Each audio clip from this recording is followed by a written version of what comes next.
Welcome to the XY Advisor Podcast, a global community of financial advisors sharing and learning with one another to drive the positive evolution of financial advice. To get involved, go to xyadvisor.com or simply download the XY Advisor app.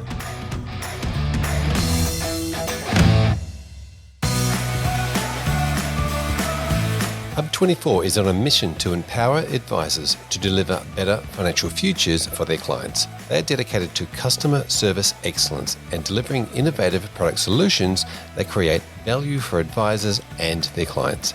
These are just some of the reasons why advisors rate them number one for overall satisfaction and why their managed portfolio solution has been rated best in market 5 years running.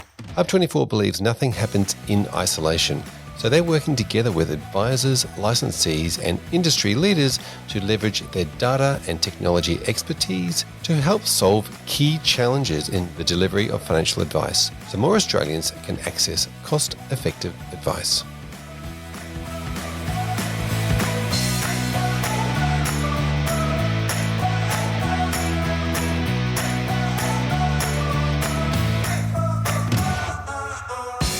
Welcome back to the XY Advisor Podcast. I'm Fraser Jack, and today I'm joined by Lisa Greensill. Welcome. Thank you. It's a pleasure being here, Fraser. Now, let's start with a little bit about you and what you're doing. Tell us about what you're doing and what you're doing at the moment. So I help financial advisors to make over their marketing message and websites, and I do that using a little tool called StoryBrand. Yeah, amazing. And is it just you in the business or...?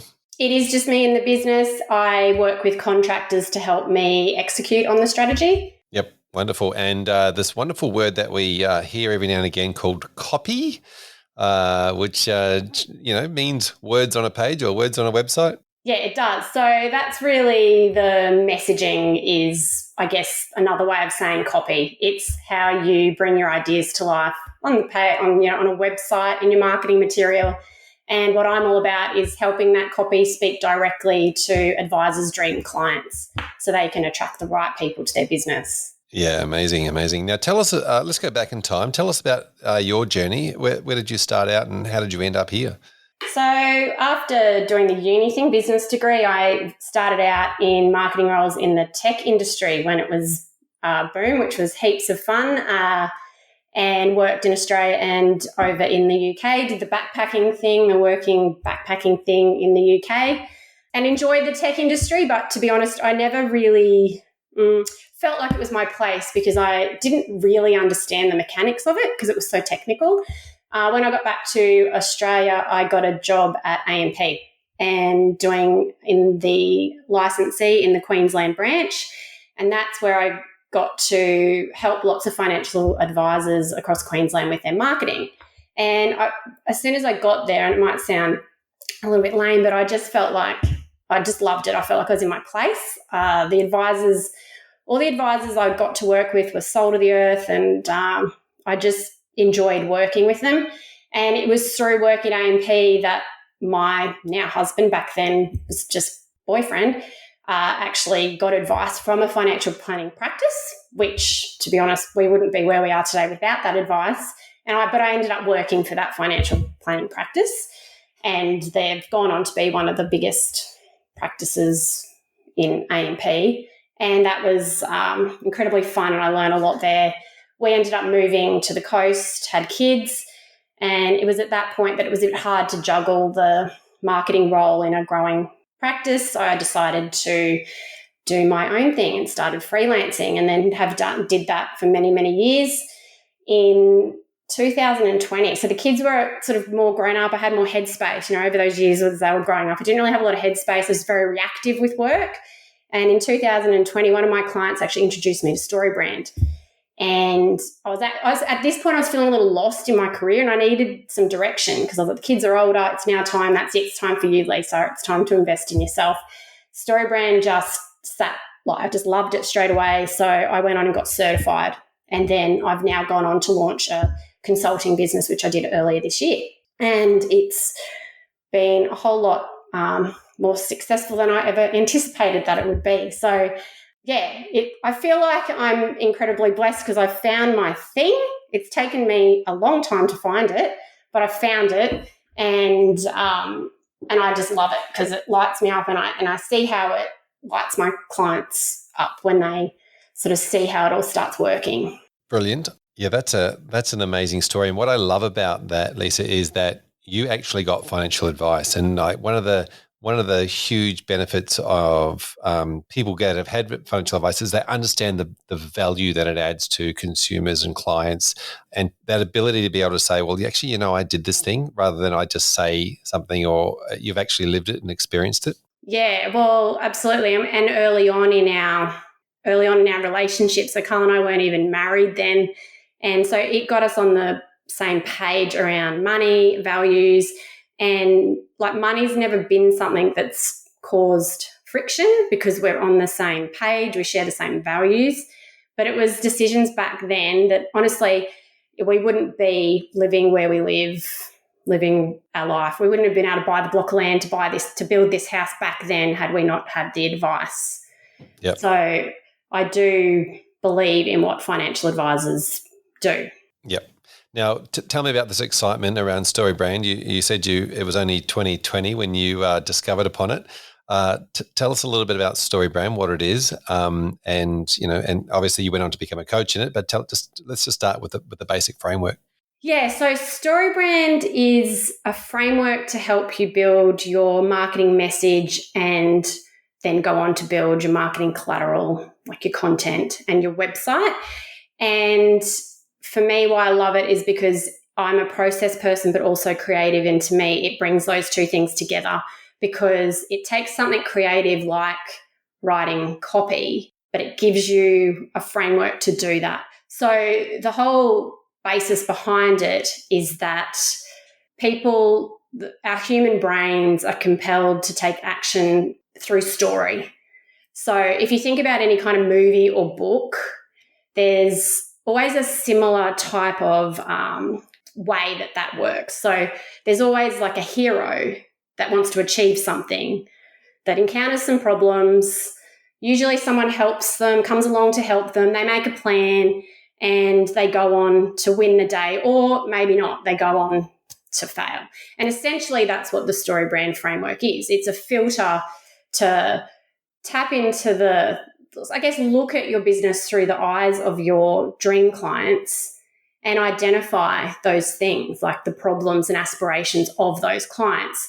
And I guess the biggest thing is that it's the client that's the hero, not the advisor, which is, I think, a big switch.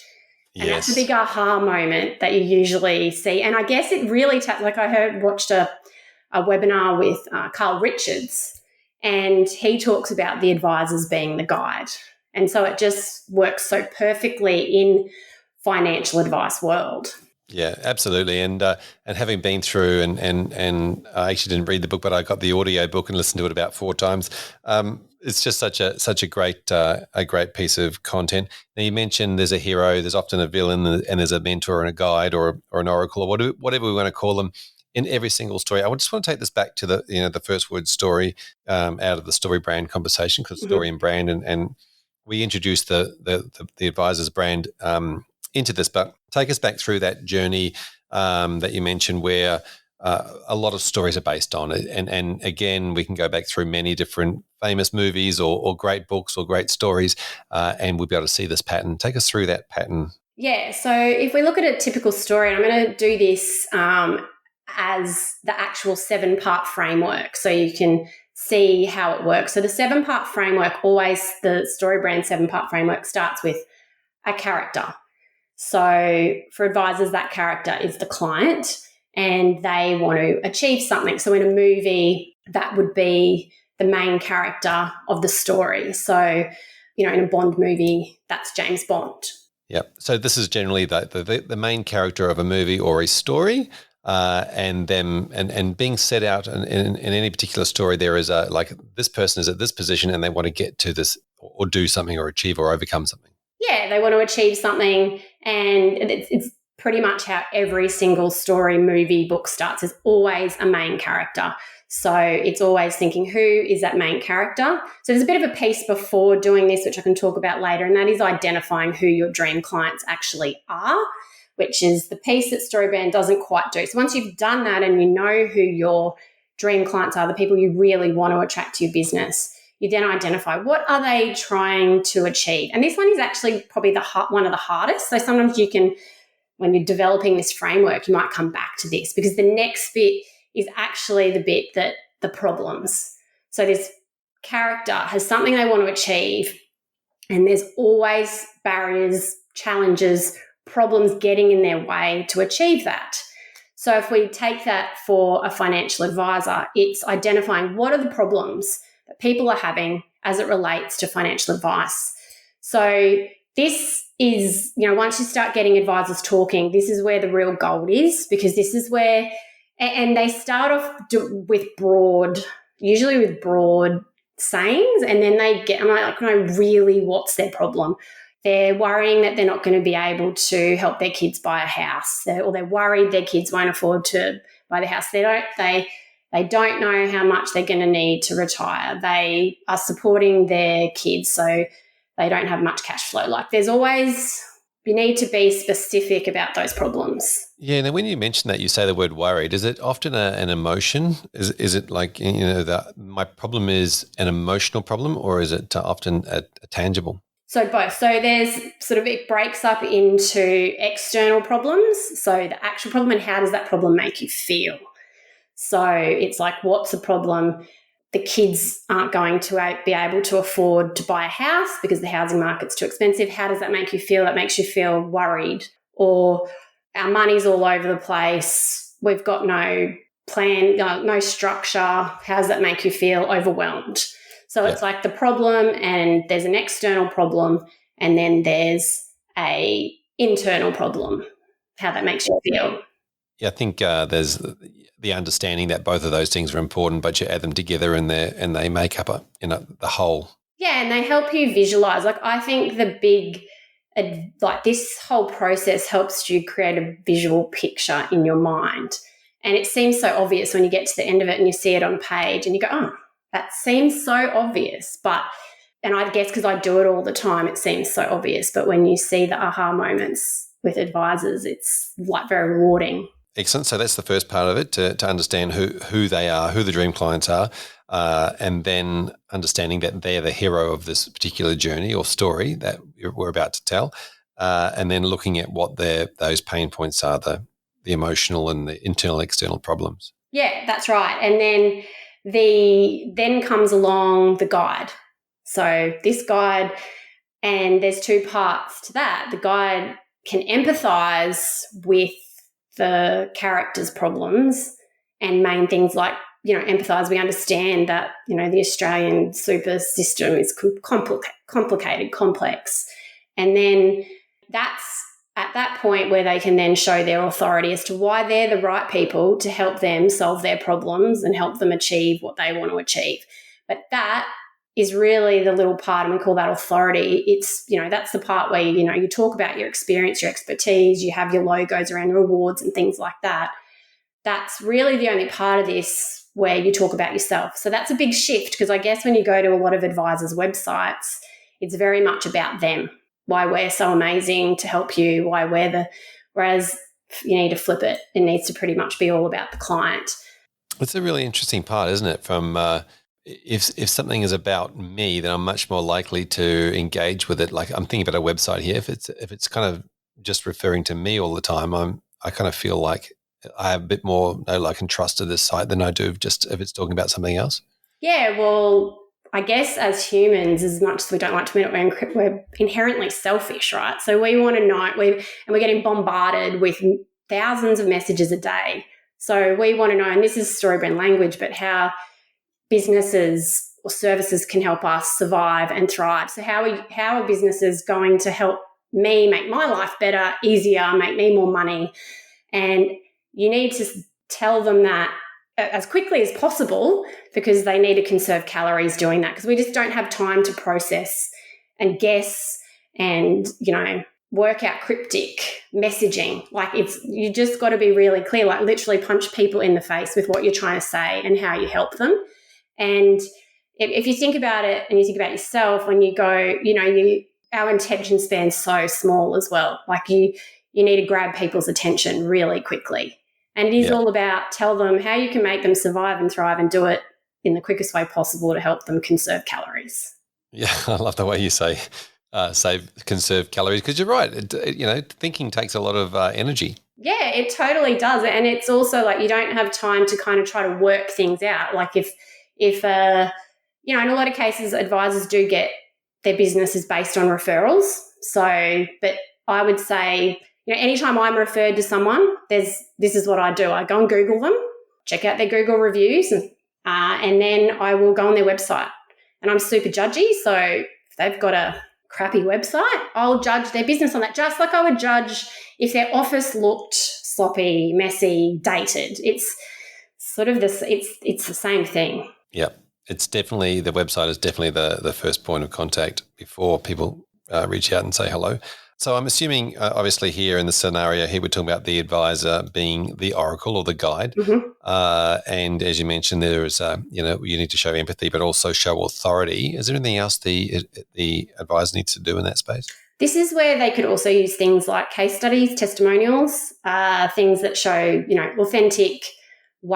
they're really authentic ways of demonstrating their authority, but things like the awards.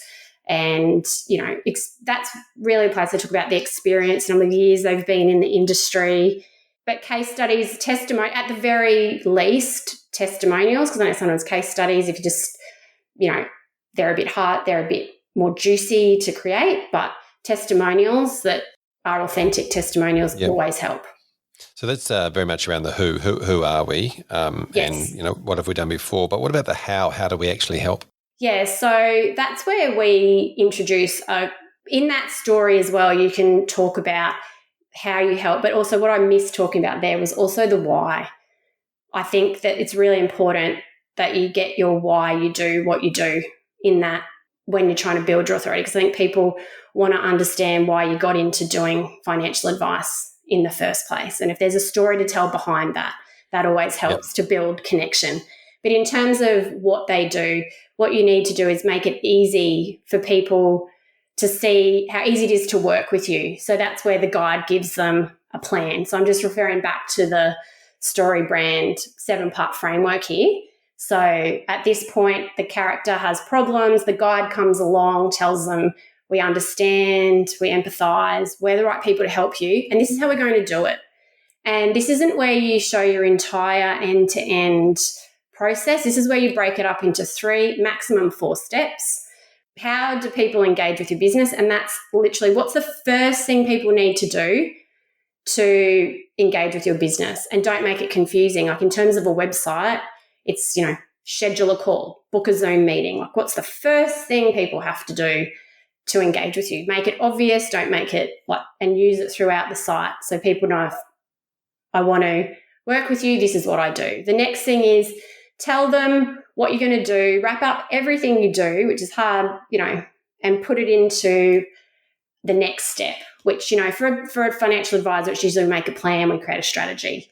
And then the third one is what is the outcome of doing all this? So, it's like you can enjoy life without having to worry about your money. So it's kind of wrapped up the entire process and sort of it's simplified it a lot, but it's still created a visual picture in the client's mind.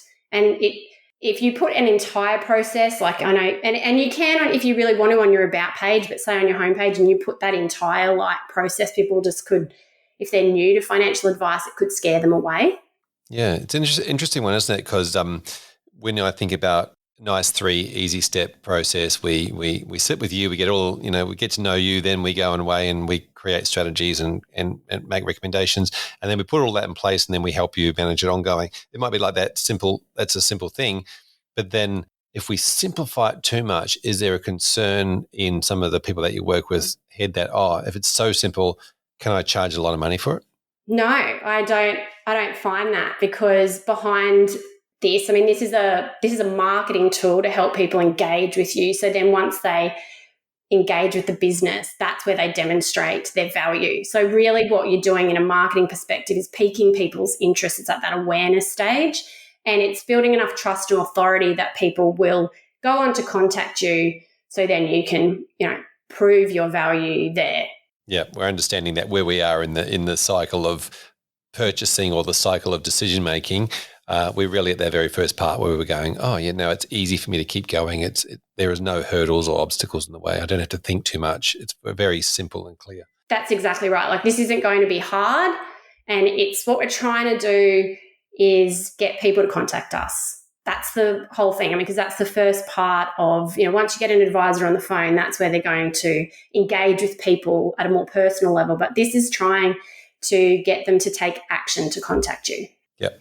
Just trying to work out where we're up to in the brand framework. So we've introduced ourselves as the guide, the advisors have introduced themselves as the guide, and showing that empathy, showing that authority, show them that they have a plan to get the hero, which is the client, where they need to be. What's after that? So after that is we call them to action. So this goes back to, and look, I keep bringing it back to the website because I think that's the easiest way to talk about it and for people to visualize what we're talking about. So there's two call to actions. There's the direct call to action. So that's what's the one thing you ultimately want people to do. And that's that: schedule a call, book a Zoom meeting. If it's a course that you've created, it's enroll in the course. But also, some people might not be ready to do that. So they're looking for a little bit more validation.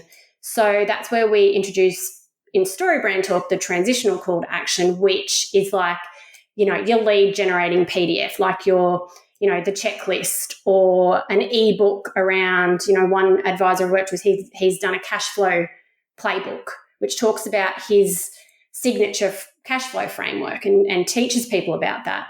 And it could be a quiz, or it's just something that gets people a little bit closer to contacting you, helps you build trust and authority, and it gives people some other buy-in and helps you to still stay top of mind. Yep. So a transitional call to action is just a one step closer? It is. So with that transitional call to action, the best way to do it is to have that transitional call to action, so like the ebook, the checklist, and then after that a nurture email campaign, so you can still stay in their inbox and continue to educate, build trust. Like, it's really about trying to be familiar, get them to get to know you in a non-salesy way to ultimately get them to take action and do that direct call to action, which would be scheduling a call. Yep. Yeah, no, I like the non-salesy way point of view, just continually adding a little bit more value here and there, and keeping people. I think that know, like, trust always comes in, that trust can be built over consistency of just delivering small beneficial pieces, whether it be a podcast or a newsletter or something ongoing. Yeah, that's right. Like anything like the webinars or podcasts or anything that you're using as your main way to establish your authority, that's your way to get people on your list. So from a marketing perspective, you're getting them on your email list. And just a note on that, generally, like, for people to give away their email address, it's like them giving away $10. So it has to be valuable. Like, it's no point being just something up there for the sake of it. I like to do things that advisors can actually use in their business. So things like checklists, things that they can use also in their client experience. So then it's got a double whammy. So like self-evaluation tools, those type of things to help. I just created one with a client, and it's called a no regrets checklist, because he does sort of head and heart financial planning, and it helps people and it helps you kind of show the breadth and depth of your services in a non-salesy way, and helps people see where they need help in a non-salesy way. Well, amazing. Now, what's the difference between the transitional call to action and more of a direct call to action? Yeah, so the transitional one is the lead magnet, or that thing that people give their email address away for. And the direct is they're actually taking that step to book in your appointment, or it might, they might have contacted your office. That's the direct call to action that is going to get you in front of them. Yeah. So should they have both of those options available? Ideally, yes. So if somebody wants to go direct. Yeah. Yeah. At the very least, the direct call to action. So if they're, something that advisors can do straight away after listening to this podcast is go to their website and see, is it clear what the next step is? And, contact details are fine and everything like that. But taking control of your diary is something that is, game changing for your business. So if you can get people to actually lock in times, that's even better than them just calling your office and, randomly. But just make it really clear, what do we want? What action do we want you to take next? Yeah. So there might be you might have a Calendly link or something to book a 15-minute phone call on your website that goes directly into your diary. Absolutely. That's the absolute perfect. So that's what I have on my website, and most of the advisors that I've worked with this year have on their websites. Yep. Because that's obviously the first step in their process. Okay, so we've got the call to action. What's after that? So then they work with you, and you do all your amazing stuff with them. You help them, you build their plan, you give them clarity, you give them direction. So what does that result in? It's either going to, so if they work with you, what does that look like? What does success look like? So you talk about then, what does life look like once you've worked with us? But then you also want to define, so I'm actually moving my hands here because I'm looking up to define success, and then down is like, what terrible things could happen if you don't work with us? So, for a planner that works in the retirement space, it could be, well, you run out of money.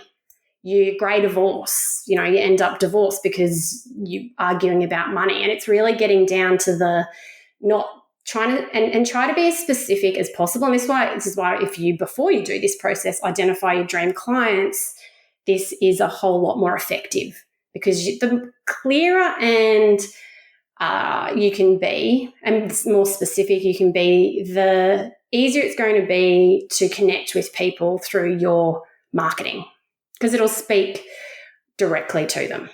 Yep. And they'll feel like they're part of the story. It sort of draws them in. When you go to a website and you go, oh yeah, they get me. They're the perfect fit for me. So we want them to self-identify. So when they come to your website, you want them to self-identify as your client. They get me, I get them, this is going to work. Yeah, that's a really great way of looking at self-identify.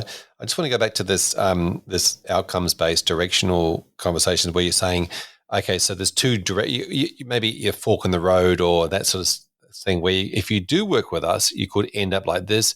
If you don't work with us, you may end up like that. That's the direction now that you need to take. Do you want to take the blue pill or the red pill? Do you want to take the left fork or the right fork? This is where they end up. Yeah, which door do you want to go through? So it's trying to create that picture as well. And you don't really focus too much on the doom and gloom, but you need to identify it there, because people do need to, people are generally more reactive to doom, like doing things to avoid failure. People don't want to fail at things, so they'll generally do things to avoid failure even more than success. Yeah. This is a wonderful motivational technique. I see it's like, you don't want to be bankrupt. Oh, and you do want to be really well off. Okay, yeah. Great. So it's kind of like that you don't and you do, and some people will be motivated away from being in a negative position more so, even just to get them moving, and then eventually you want them to be heading towards a positive. But sometimes people are influenced by the positive as well. That's right. So that's why you look at, you identify both and use that in your messaging. And it becomes really effective even when you're going, beyond what I do with clients. But if you're going to write a blog post, you can write it just on a failure or just on a success. So you've got your framework done. You've got this kind of on a page. It's the basics of your messaging. And then you can use that to create so many pieces of your marketing material beyond your website. Yeah. Now, I really like the self-identify as a client comment too. I think it's a very simple way to visualize it. Now, you mentioned before understanding your dream clients, and how do you go about that with people? So I've introduced a step in my process, it called the Brand Spark. So it's a workshop I do with clients to find out as much as I can about their business, their why, because I really, really like to understand their why. And it's interesting because quite a number of advisors that I've done this with this year come in and they're quite, I guess, disillusioned by the industry, a bit kind of worn out by everything that's happened. But once you go through and you ask them their why, and I've kind of got goosebumps here because you just see their eyes light up, and it's like they remember why they got into this in the first place and why they do it and why they still, work through all the challenges. But what I also do, and this is where they really get excited, is we really dig deep into their dream clients. So I usually get advisors to do 3, and it's not just broad. So usually they start off broad. Oh, they're between 40 and 60. I'm like, no, I want you to identify, and I want to be able to build a picture in my mind of an actual person. So I think, who is your best client? If you could replicate them over and over and again, I want you to tell me about them. And so then we go through and we identify, the demographics, and then we go through like that sort of stuff. And then we go through and we talk about their personality traits. Then we go through and talk about their goals and aspirations, not only as they relate to money, but just in life in general, because I just want to understand, who are these people? And then what are the problems they're trying to overcome? And generally on this, I use an online whiteboard. And usually the problems, we have so many problems, which I get so excited about, because if they've got lots of problems, we've got lots to work with. And then we look at, like, I basically do the story brand framework that they're not aware of it, but I'm getting them to identify, okay, so what does success look like if they work with you? And what does failure look like? And what I'm trying to do here is get things in their words, because I understand financial advice. So I know generally, but it's so interesting because I've done this with so many advisors this year, and all of them are different. And so what that means is I can get their authentic words and the way they say things and the way they would be talking to their clients to then use that in their messaging strategy and on their websites.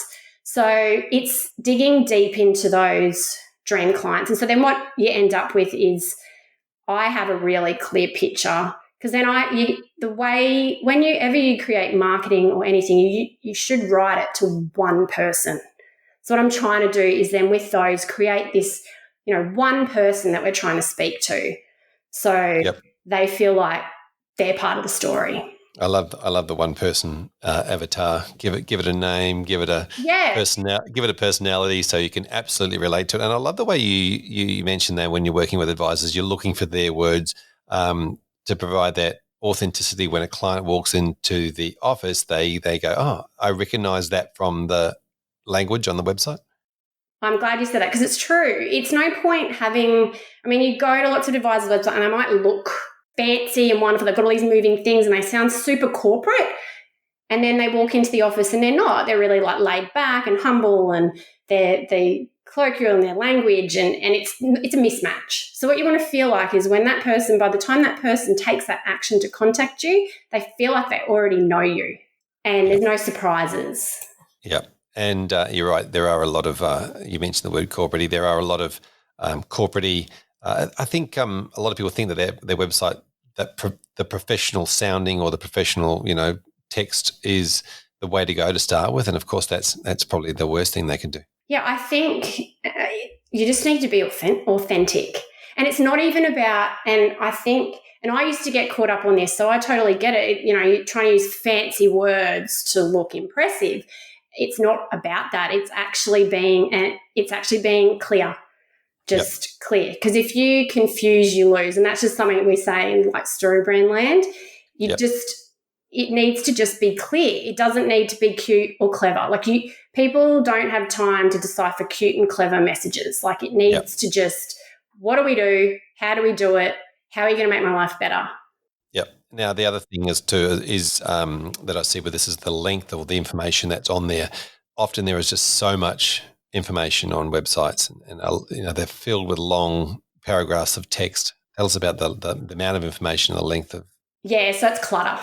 So I'm a minimalist. I'm a minimalist at home. So like you can see my office. People come into my house and go, where's your stuff?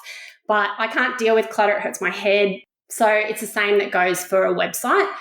Only have on there the stuff that really speaks to your clients. Break it up into sections. People scan your site. So a little tip is the story. You should be able to tell your story just with the headings, right? So because I pain over every single word of a financial advisor's website. The chances of anyone other than them and, maybe a couple of clients reading every single word are slim, but there will be people that are going to read bits and pieces of it. So it has to tell the story in sections. So the first step is make, your headings, do your headings tell a story? So even like instead of saying what's the next step, don't waste that heading saying that. Make that like something else that's more engaging, that tells your story. Break it up into sections, use things like icons. I think another really important thing is to use images of yourself, your team. And I love some advisors' websites. And I don't have any at the moment, but I know that there's some in the XY advisor world that have client pictures. So, that's even better. It's, stock photos are fine. Make sure if you do use them that they're not cheesy and that they were thought out and that they are they reflect the qualities that you've talked about with when building your dream client profiles. But look, I just think authentic photos, get rid of the clutter, lots of white space. And there doesn't need, if you want to, like the thing is with the main pages of your website, you want to tell the story about your why and how and who. And then you can use your blog to demonstrate your authority as opposed to in the content pages of your website. Yeah, nice. Wait until they go looking for it. That's right. I like the idea of treating it like a minimalist type scenario and less is more. Definitely. And I love the way you say don't waste space. Don't waste any space in a heading with too many words. Yeah, just try to say things with the least amount of words possible, which actually sounds easier. It's actually harder than it sounds. Like trying to say things in the least amount of words can be quite tricky. And I guess that's why you get people like me to help. But what's the saying? Sorry, it took so many words or a long paragraph to explain this. I didn't have time to make it shorter. Yeah, I was trying to think of that quote. It's something like that. And it's so true because if you try to, it's like you can brain dump easily and come up with lots of words, but then let's try to make it as succinct as possible. It's even just like going through, get someone else to look at what words could we take out. But the big tip is people scan websites. So make it easy for them to be drawn into the story, even through things like the headings and like broken up into sections. So, where you can break it up into, 3 steps. If you're talking about the value, like the website's broken up. Story beyond the StoryBrand 7-part framework, they've got a website framework. Yep. And so, with the value proposition, break it up into 3 main values, which is sort of the success.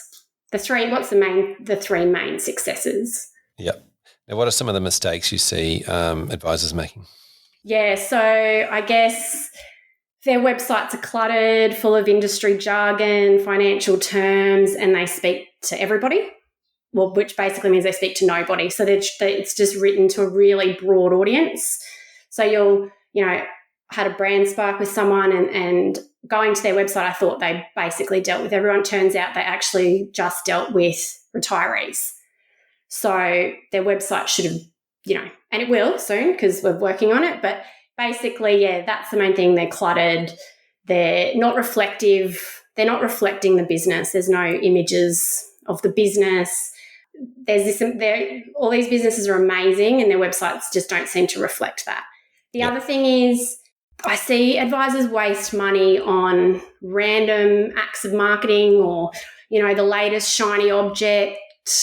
And it's trust me, I have major shiny object syndrome and have spent hours distracted looking at the latest email tool or, social media scheduler or course platform.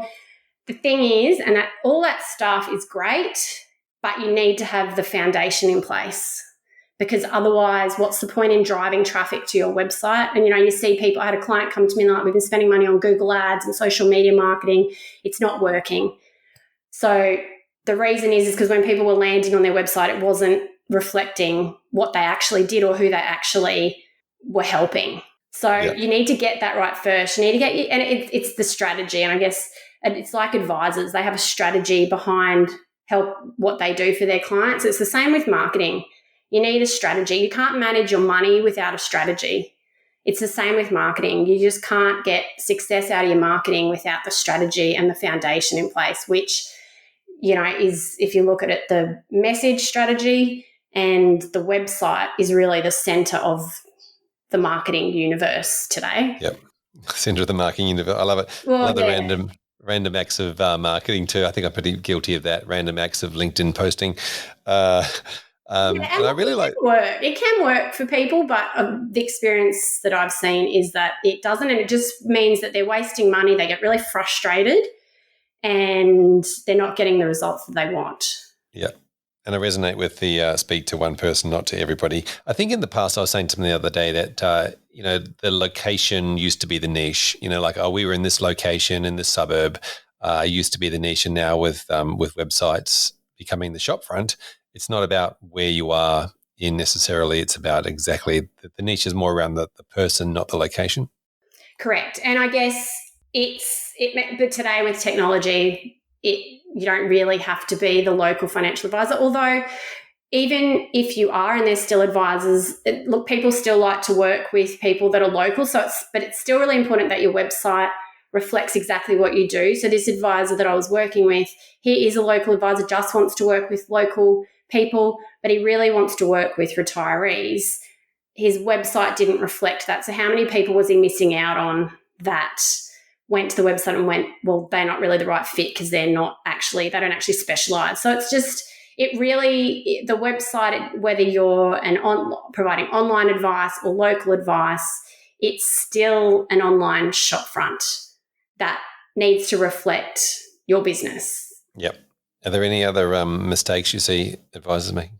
I'd say the biggest one is the broad audience side of things, is just speaking to a broad audience. And I guess because I live and breathe it every day, it seems obvious to me, but advisors are technical and they're, really, they understand the technical side of things in their business. But what happens is, I call it the curse of knowledge. So you're so close to your business that it makes it really hard to actually, in simple terms, say what you do.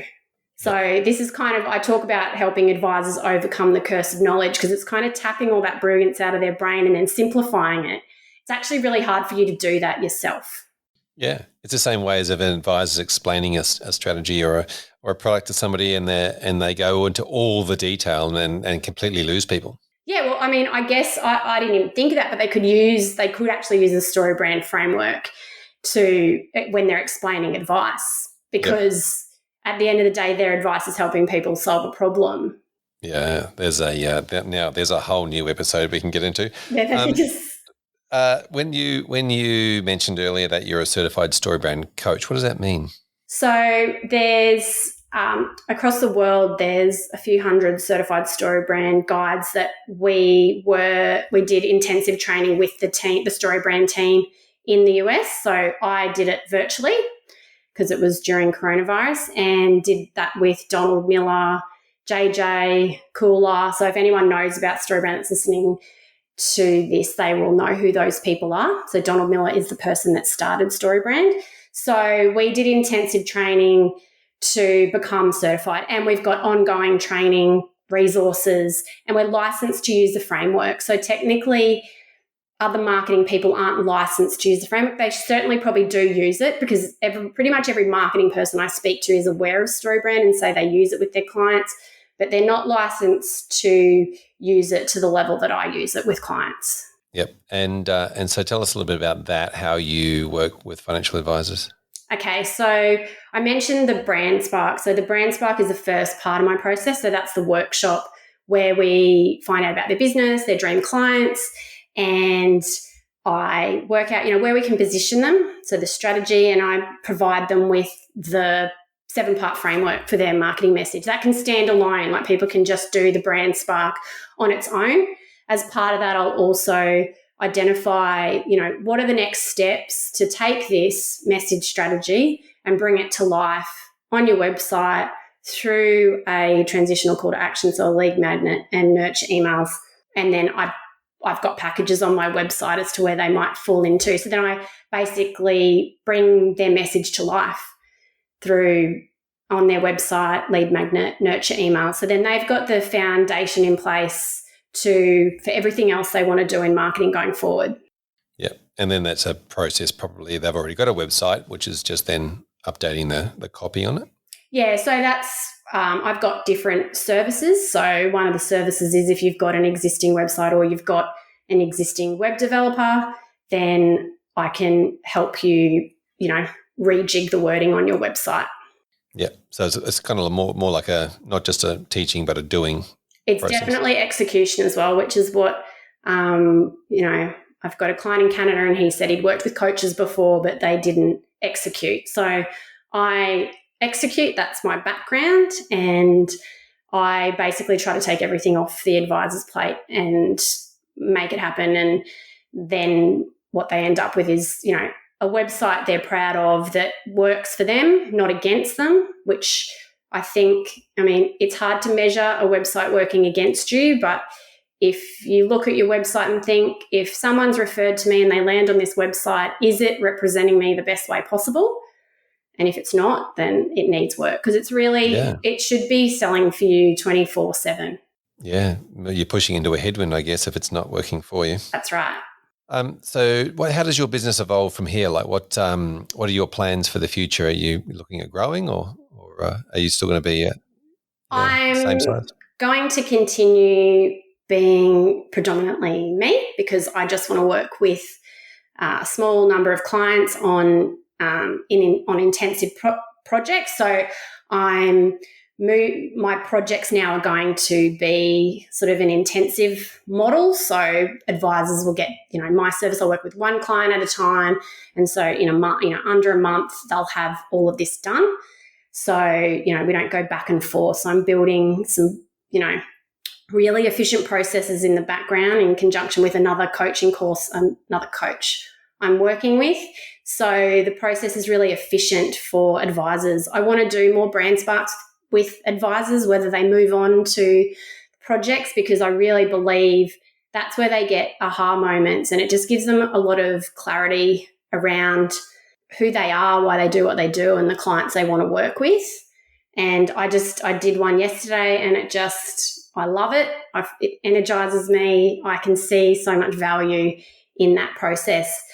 I've got bigger plans for myself in the long term. I'd like to, for more people, advisors across the globe, to recognize how StoryBrand can help them, because it is sort of the secret sauce, I think, for advisors. It works for any industry, but I just think for these industries where there's so much knowledge in their brains, it really helps to overcome that and simplify their message. Because money, if you look at really what they do, like money, there's very few things in our life that control what we do than money. So money is so emotional, and if more advisors in the world can help people get control of their money, then I know there would be less stress, less divorce.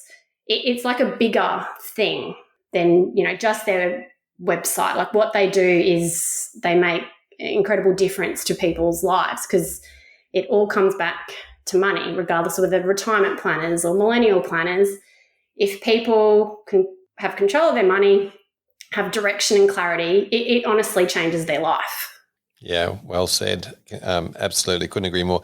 How can people get hold of you if they wanted to continue the conversation? So you can jump online to lisagreensill.com and book a Zoom chat. So, and then from there I'm taking bookings for Brand Sparks for next year. Wonderful. And will those brand sparks, I want to call it, well, I was going to say brain spark then, but brand spark, is that individual, or are you doing group sessions of those? At the moment, they're just individual, but that is a really good question that may come up, maybe something I'll look at doing in the future. But at the moment, they are individual. And I mostly work with financial planners with 1 to 3 planners, just because I believe it just seems to be where seems to be need of most help.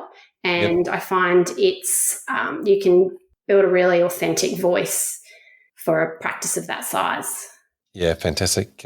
Lisa, thanks so much for coming on the podcast and giving us a great little lesson in what we can be doing with our websites.